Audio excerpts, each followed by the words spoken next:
Honourable Member Edmonton Meadowlark, Leader of the Liberal Opposition.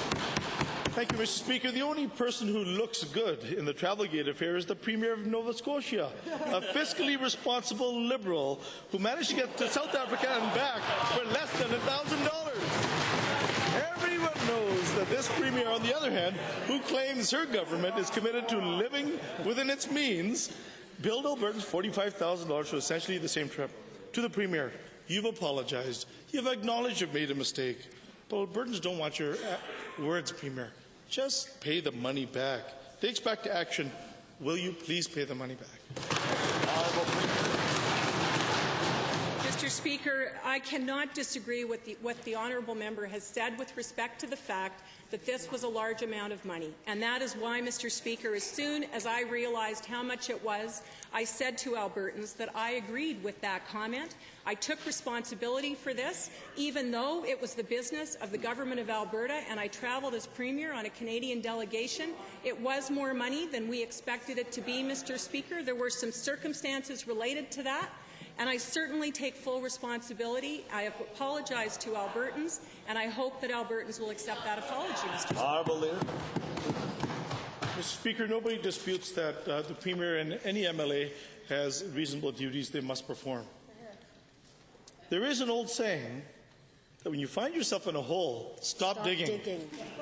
Mr. Speaker, the Premier seems to have forgot that when similar expense scandal erupted, she forced members of her own caucus to take up a collection to reimburse taxpayers for the no-pay committee fiasco.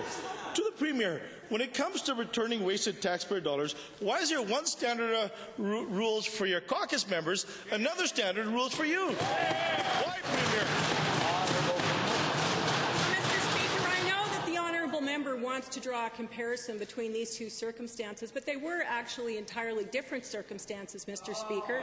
I travelled to South Africa. I attended a state funeral as the Premier of this province at the request of the Prime Minister, and I returned.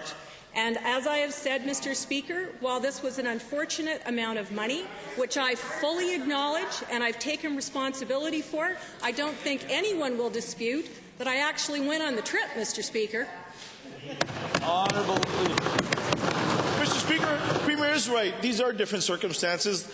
The MLAs were forced to be on a committee. The Premier had an option to take a cheaper flight.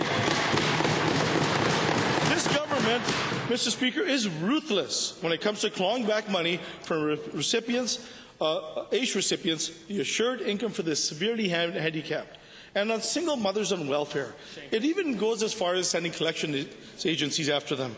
Yet there seems to be no end to the government's sense of entitlement or the amount of money it will spend to make itself comfortable. To the Premier, why the double standard? Why do you expect Honourable Premier. Mr. Speaker, we run a $40 billion corporation that matters an awful lot to the people of Alberta and to the economy of this country, Mr. Speaker. And I will remember at the last election listening to Albertans talk about the fact that they were proud that Alberta had a role on the Canadian stage and the international stage, Mr. Speaker. It's one of the reasons that we continue to do the work that we do, and there is no doubt that there are expenses associated with that, Mr. Speaker. I have clearly said that this amount of money was not an acceptable amount. I've apologized to Albertans. And I believe, Mr. Speaker, that as we do that, that we should be able to move forward. Thank you.